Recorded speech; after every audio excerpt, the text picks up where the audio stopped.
So, as I said before, my name is Gabriel Gasque, and I'm head of outreach at Protocols.io.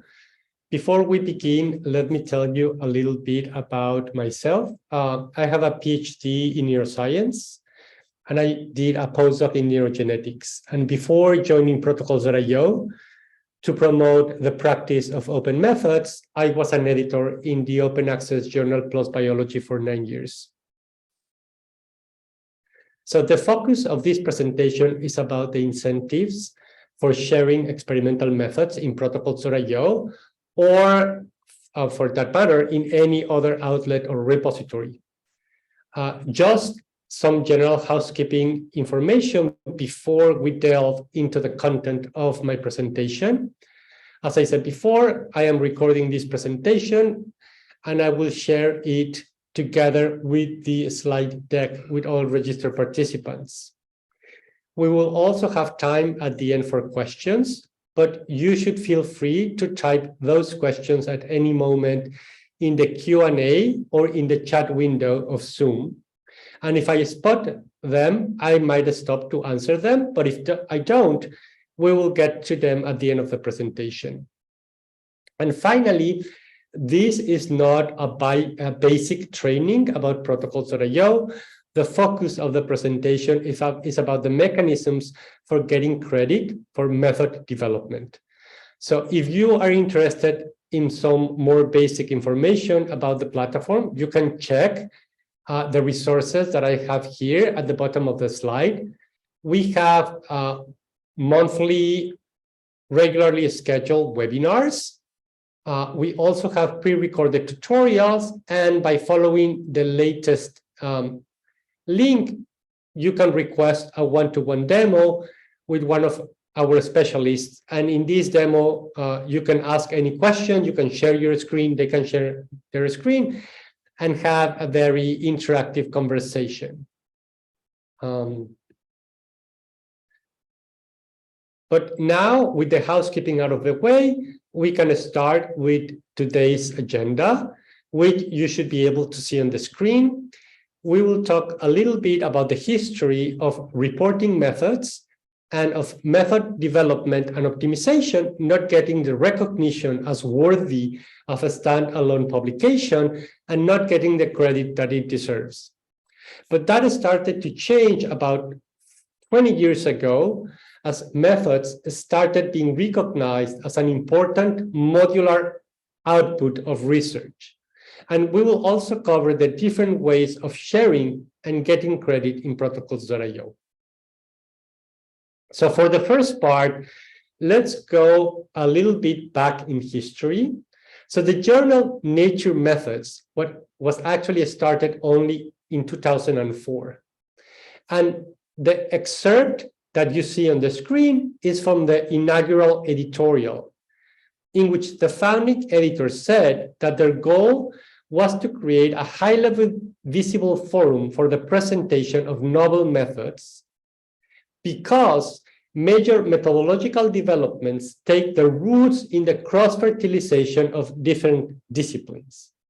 By contrast, the methods sections of specialized journals, although extremely useful for the targeted peer groups, do not grant technical information the wide exposure conducive to interdisciplinary exchanges.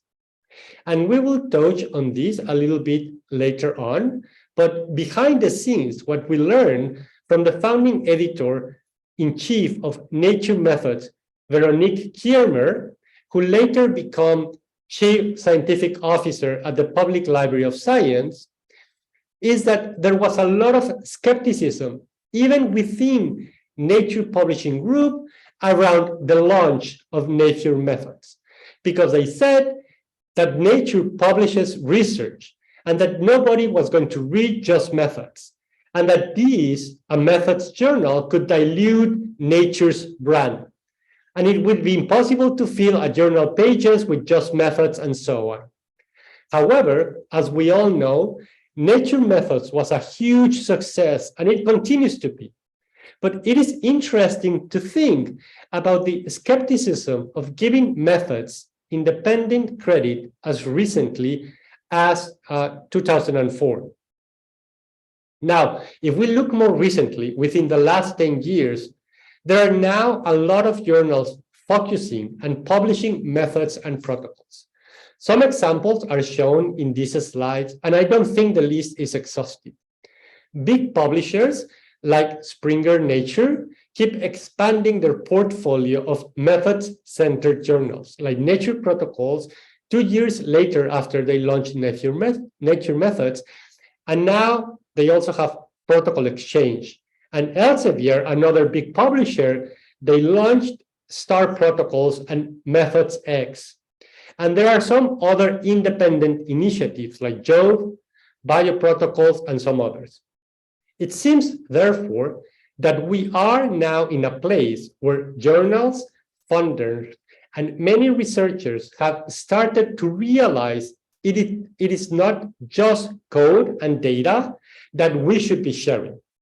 And in that sense, you might recall that it was about 15 years ago that we started to move away from please contact authors for code and data to use specialized data and code repositories like GitHub, Dryad, Figshare, and Open Science Framework. And although methods have been playing catch-up, sharing them is becoming the norm, and you have now more choices on where and on how to communicate your methods. But okay, that's enough about the changes that we have seen in recent times. We will go on now to talk about public sharing and getting credit for reproducible and discoverable protocols. And specifically about protocols.io, we'll go through first how most people share their methods in the platform, which is actually independently of papers. Then we will talk about the partnership that we have with PLOS ONE to get your protocols peer-reviewed and published as a formal peer-reviewed manuscript, as well as the many partnerships and connections that we have with many other journals, which aim to make your papers more rigorous and more reproducible. So, when we see how scientists communicate their work and their discoveries to their colleagues and to the world more broadly, we have started to see a more modular approach to science communication. So at the center of this cartoon, we have the most recognized research output, which is the peer-reviewed publication, the paper. So this is the bread and butter. This is the currency that most scientists put on their CVs and that funders and employers will be looking at when evaluating these scientists' productivity. But we now appreciate more the value of other independent but interrelated modules of research output, like code and data. And we have created specific repositories for this, like GitHub, Open Science Framework, Zenodo, Dryad, and others. Methods are another module of research output. And in fact, methods are really the linchpin to reuse, and the ongoing value of all these other items here hinges on having the methods. Because I venture to claim it is really difficult, if not impossible, to understand the meaning of data and of any interpretation of the data if we do not understand the details of how the results were acquired. So we need to know the methods. And this is where protocols.io comes in, because protocols.io is an online open access repository and a platform for authors to create, share, and publish interactive, dynamic, versionable, and detailed protocols before, during, and after publication of a research article. And I would need to clarify here that what we protocols.io understand as publication of a protocol is similar to preprinting an article in bioRxiv, for example. We are a repository for methods. We are not a peer-reviewed journal. For journals, publication is different because for them, It is a result of a peer review process. However, as we will discuss later on, protocols deposited in protocols.io are citable and can be part of a peer-reviewed publication, or they can even be peer-reviewed as a standalone methodological article. So if you are not familiar with protocols.io at all, please take a look at the URL that I'm showing at the bottom of the left-hand side of the slide. And this link will take you to the welcome page, which is a great place to start familiarizing yourself with the platform. As I said before, one of the features of protocols.io is its open access repository, in which there are now over 14,000 published protocols. And they are all published under a CC BY license, making them completely open access and free to read, use, and reuse.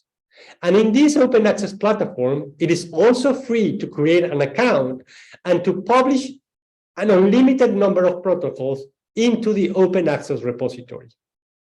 But there are also over 52,000 private protocols, which have been created by users who are developing, optimizing, and perhaps just sharing their protocols with immediate colleagues.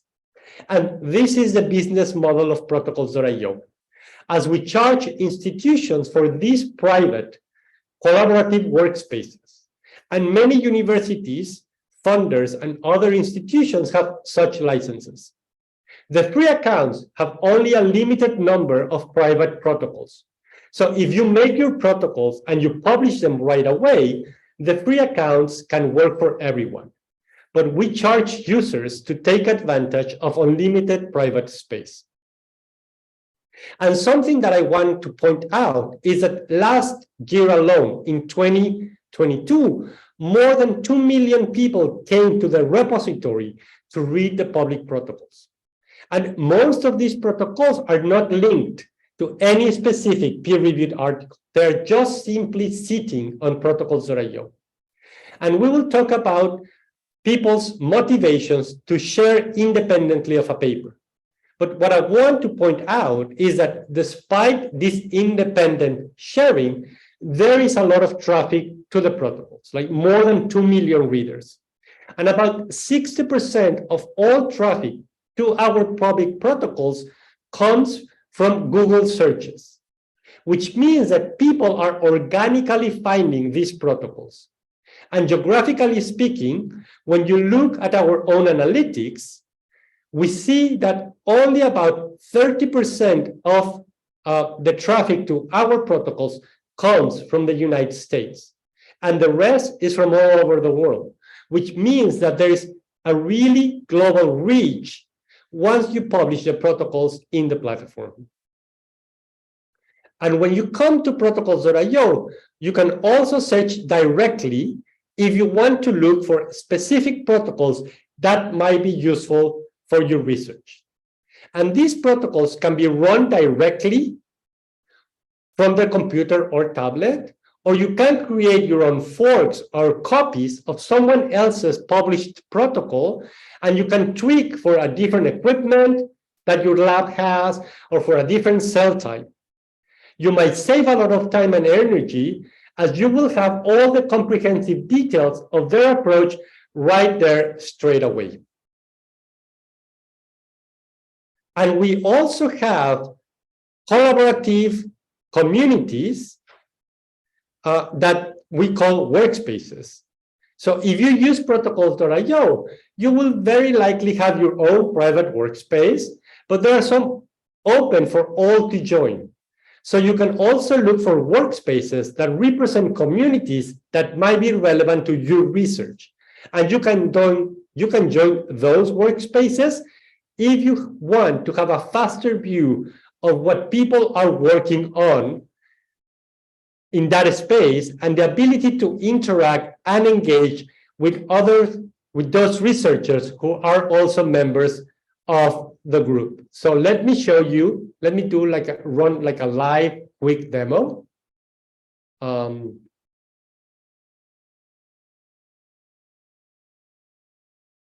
So what we see here now is the landing page. And as I said before, you can search here for any protocol relevant to your research.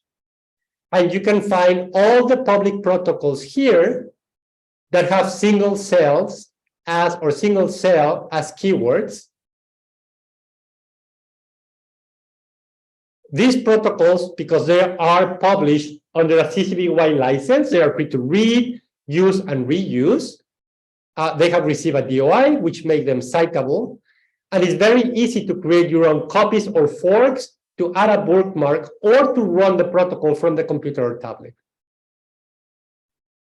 But you can also not only search for protocols, you can also search for these public collaborative spaces where people get together to publish and to discuss methodological advances. In this case, for example, this public space has over 200 publications and over 600 members. Even though this space is public, you can only join by invitation, but there might be some other workspaces that are completely free to join. For example, this one. Right? If I click join, I will be joining this workspace. But let's now keep moving with the presentation.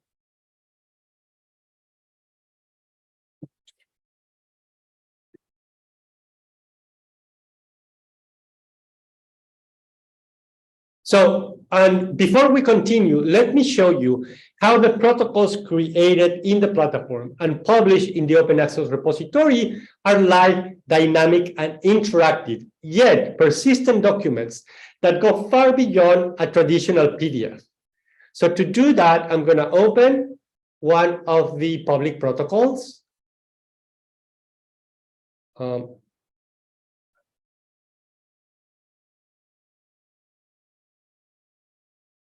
So as I said before, because this is a published protocol, it has received a DOI, which you can see here.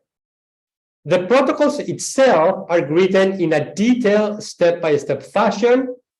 They can be supplemented with images, pictures, and even videos, which you can play in the protocol. So you can see here the video playing. Different sections of the protocol can be coded in different colors, and there is a table of content, and I can navigate to different sections. Now, the protocols are interactive because any reader can come and post a comment. And once I post the comment, the authors will be notified, and they can come to the platform and respond to that comment or question. It is easy to create my own copy or fork, to then tweak it, to adjust it to my own particular needs. And as I said before, you can run the protocol from the computer or tablet. So as I run the experiment, I can tick off every step as completed. I can even add a note or a comment if I made a mistake, or if I see something unusual while executing my experiment. And at the end, I can save the record of that run with all the comments that I added, and I will be saving it as an independent file. But let me go back to my presentation now that I show you what the protocols in the platform look like. So let's talk about the motivations to share and to publish detailed protocols.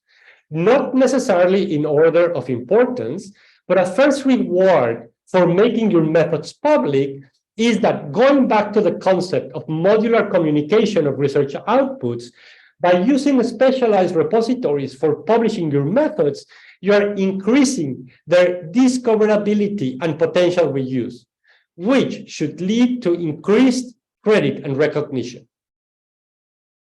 And I would like to use an example here from Twitter. So you can see a tweet from a researcher who is looking for a protocol for RNA extraction from primary cortical neurons in culture. Someone answered this tweet and recommended a protocol that is in protocols.io. But this protocol is actually part of a paper that was published in the journal GigaScience. But the paper is about a fish parasite. So the chances of researchers working on cortical neurons in culture of finding a paper on a fish parasite as a means of finding a method that would work for them seem really slim. But because the protocol was published independently in a specialized repository, it made the method more discoverable and increased the chances of people reusing it. And once the protocol is published, the platform has a tab, the protocol has a tab called metrics that keeps a record of all traffic and use of this protocol, including number of views, bookmarks, exports, copies, comments, and citations. And an obvious second reward for publishing your methods is to increase reproducibility, not only in the field, but also internally, in the work that you do in your own laboratory. So if you are not familiar with this, I will now introduce to you the Cancer Biology Reproducibility Project, which was a $1.5 million initiative coordinated by the Center for Open Science and by Science Exchange, with the goal of trying to independently replicate almost 200 experiments from about 50 high-profile papers in cancer biology. What the Reproducibility Project researchers discovered very soon after the project began is that it is very difficult to replicate previously published work. And there are several reasons why this is the case, but one of them is that the original researchers didn't document in their articles with enough detail what they did and how they did it. So what you see on the screen right now is the Center for Open Science website that summarizes some of the results of the Cancer Biology Reproducibility Project. And as you can see, of the 193 experiments that they tried to replicate from 53 articles, 0% of the protocols were completely described, 0%, which made it impossible to reproduce them without contacting the original authors. Furthermore, when researchers from the Reproducibility Project contacted the original authors, they also discovered that these did not always could tell how exactly their own experiments had been done. Therefore, the problem of lack of reproducibility goes beyond the lack of adequate reporting in published articles, but also highlights deficiencies in the way researchers keep record of their own experimental protocols for housekeeping. And that brings me to a third reason to make your protocols public and permanent, which is to guarantee preservation. As we all know, a large fraction of the lab personnel is floating. You know, students graduate and leave, postdoctoral researchers become faculty elsewhere, and so on. So publishing your protocols make them a persistent, citable object that will be permanently stored in your workspace, as well as in the open access repository. And I should mention that all private and public content in protocols.io is mirrored and backed up in Clock, GitHub, and the Internet Archive, and that the Chan Zuckerberg Initiative has a code escrow of the platform. And modular sharing also increases the chances of establishing collaborations, because we have seen cases when researchers report that publishing their detailed protocols leads to an increase in the number of collaborations. And one important thing to note is that since we launched in 2014, and now with these more than 14,000 published protocols, we have never seen a case of a publisher saying that because you shared your protocols in protocols.io, you cannot publish your research or your method paper in their journal.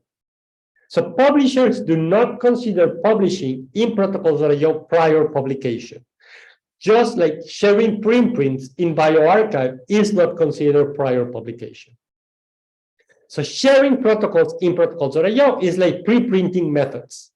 So we have never seen a case of that hurting authors. So we encourage people to share publicly whenever their protocols are ready. So from the publishing perspective, sharing on protocols.io should give your methods visibility, let you engage with the people who are using the method, make it a central place where you can iterate and share corrections and optimizations easily, and guide everyone naturally to those new versions. And it does not preclude further recognition by publishing it, the method, later as part of a peer-reviewed publication. And that takes me to the fact that publishing your work should also simplify your work down the road when the time of submitting and publishing a paper comes. So let me use another example from Twitter. So here we have a faculty at Washington University, St. Louis, tweeting saying, what if labs publish each of their unique methods and protocols, and in future papers, instead of rewriting the protocol, we just cite them. We waste so much time on methods by saying the same thing differently. And that is exactly what protocols.io is about. So you can publish your protocol in the open access repository, obtain a citable DOI, and cite this protocol in your paper or papers, so you never have to write detailed methods section again. And this is what the authors of this PLOS Biology paper did. So they created, deposited, and published their protocols in protocols.io, obtaining a citable DOI, which they included in the materials and method sections, replacing most of the writing. Now, the reader, by following the link, has access to the detailed step-by-step protocol in protocols.io. And a really nice thing about how protocols.io works is that the protocols are versionable. So if the authors have updated their protocol since the time of publication, the reader will be notified and can choose to read the protocol as it was published, which is now highlighted in gray, or by following the view the newer version link, have access to the most updated version of that same protocol. And that brings me to the fact that because there is a push for reproducibility, there are now over 500 scientific journals, some open access, some subscription journals, that encourage authors in their submission guidelines to include in their manuscript a link to the detailed protocol in protocols.io. And this also applies to many funders now encouraging or requiring detailed methods sharing. And remember what I said, that we have never had a case with authors not being able to publish a paper for publishing in protocols.io first. In fact, not only do journals do not see a conflict with publishing your protocols early in protocols.io, they often actively encourage the use of the platform. And a sixth point will be that by managing and preserving and archiving your protocols in protocols.io, you would be compliant with mandates by funding agencies and universities regarding managing and sharing methods and data. In the United States, for example, the NIH data management and sharing policy requires all applicants to include a data management and sharing statement in their grant applications. And the NIH's rigor and reproducibility guidelines explicitly highlight the need for grant applicants to describe details in their applications, which should be considered by reviewers. And we have to keep in mind that methods are an integral part of data. And before we move to the next section, I would like to show you how easily it is to publish a protocol in protocols.io. So by clicking just a button, you enter a 6-step process where some information is required for you, as we have to ensure some minimal fields are completed before we publish. And then if you are with a premium license, so if you work in an institution with a premium license, so if you work in an institution that has a premium license, your protocol will be immediately published. If you're working from the free accounts, your protocol has to go through moderation. And it usually takes us between 1 and 2 days to get your protocol public, unless there is a weekend. So it might take us longer over the weekend. So if you don't want to make your protocol public straight away, however, there is also the option to secure a DOI, to reserve a DOI, to share it with the journal to which you are submitting your paper without making the protocol public right away. So once the paper is accepted, you can come back to the platform and finish the publication process. We encourage early sharing to save time, because at the end, you don't have to come back to finalize the process. But if you don't feel comfortable doing that, you can publish your protocol. Sorry, you can reserve your DOI and publish the protocol once you know that the paper is accepted and will be published. So again, let me do a very short demo to show how this is done. So in this case, I can take any of these protocols. These are just mock protocols. And I can click the publish button, the reserve DOI button. If I click the publish button, that will take me to a very easy 6-step workflow in which I will have to provide authors, abstract, funders, and so on. So very easy. And if I click the, sorry, let me go back.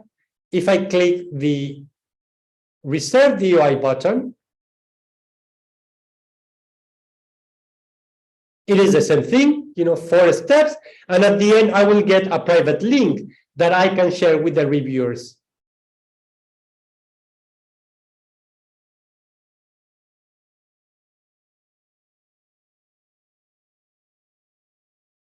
And I would like to move now on to the third point in the agenda, which is a very specific partnership that we have established with PLOS ONE, and which fits within this narrative of the methods renaissance, because the idea is to bring more credit and recognition to methods development. So, and in this partnership, is that within PLOS ONE, there is a new article type called Lab Protocol. And this collaboration is about turning your protocol in protocols.io into a peer-reviewed publication.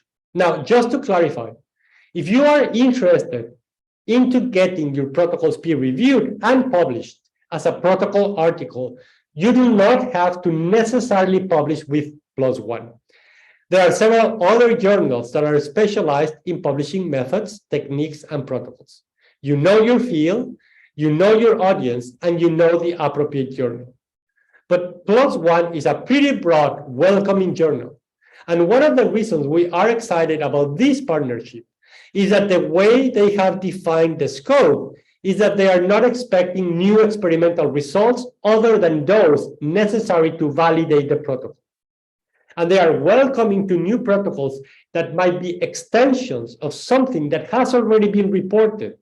And the idea is that if you have published a method, or someone else has, but your work has consisted in optimizing or troubleshooting this protocol to make it work for a new condition or more efficiently, that this work of optimization and tweaking can be recognized. So with this collaboration, both PLOS1 and Protocols.io aim to grant credit not only to method development as a whole new brand method, but also to the hard work put into optimizing and troubleshooting a protocol to make it work for you and for the field. So the bar is set in a way that recognizes a good and useful protocol. There should be some effort behind it, of course, but the idea is to capture the constant method development that very often goes unacknowledged and is usually just summarized as 1 or 2 sentences in the materials and methods section of the manuscripts. And the integration between PLOS1 and Protocols.io means that the protocol itself is front and center of the paper. And in the example that I showed you on the screen, the protocol, and this applies for all lab protocol articles, the protocol is bidirectionally linked to the paper. And a link is included in the materials and methods section. And the protocol itself in Protocols.io receives additional badges that says that the protocol has been peer-reviewed and published in PLOS1. And now, moving on to the last part of the talk about our partnership with other journals, with other publishers. And I would like to start by saying that although we are very familiar, like all we scientists are very familiar with supplementary files and documents in paper, there's a strong push for a number of years now to moving away from supplements by using repositories instead. And what you see on the screen is a really good article in the magazine The Scientist about this movement. And now these are just some examples of papers that are published and the journals promoting the position of the detailed protocols in Protocols.io. And this is the kind of modular publishing that we have started seeing more and more, where the paper is the centerpiece. So it is the story, but you have the data in NCBI, Open Science Framework, or other appropriate repositories. The code is in GitHub, and now we're starting to see more and more of the methods also going to a repository like Protocols.io. And so we're seeing some trend in scholarly publishing, moving away from vague methods in the papers themselves to more reproducible method reporting by describing the details in specialized repositories. And as I mentioned before, a published protocol in Protocols.io with an assigned DOI is a citable object that can be referenced to in a paper, giving credit to the author's methodological work. And the reference will also be linked to the protocol in Protocols.io. So the reader will have access to the interactive step-by-step protocol, even if the paper was published behind a paywall. So to summarize, you can read in this slide some of the rewards and benefits of openly sharing your protocols and linking these to your research articles.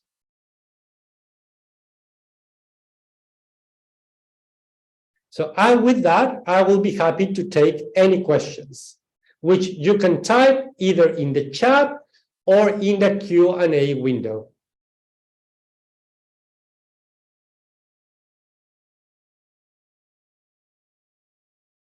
Just remember, I'm recording the presentation, and I will be sharing it with all registered participants.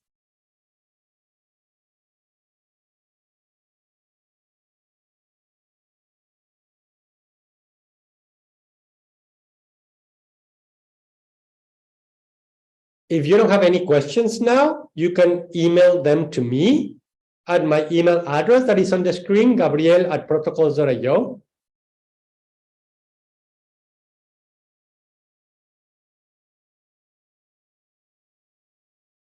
I'm also going to stop the recording now in case that you want to ask a question of the record.